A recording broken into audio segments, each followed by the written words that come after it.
കള്ളൻ കപ്പലിൽ തന്നെ. വന്നേരി ബുള്ളറ്റ് ഷോറൂമിൽ നടന്ന മോഷണത്തിൽ പരാതിക്കാരൻ തന്നെ പ്രതിയായി.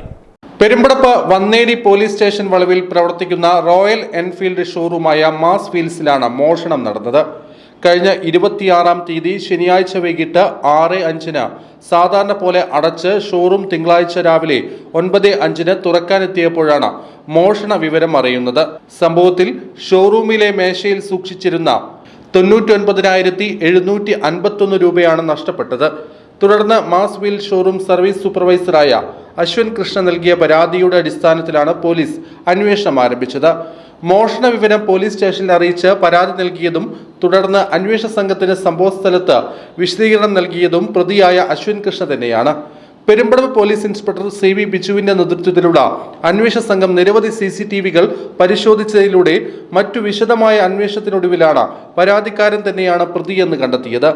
Sub inspector Khalid, ASI Ali Sabir, Udayakumar, CPOമാരായ വിഷ്ണു നാരായണൻ, അരുൺ ദേവ്, ജോഷീല, ആദിത്യൻ എന്നിവരടങ്ങുന്ന അന്വേഷണ സംഘമാണ് പ്രതിയെ പിടികൂടിയത്. പ്രതിയെ കോടതിയിൽ ഹാജരാക്കി.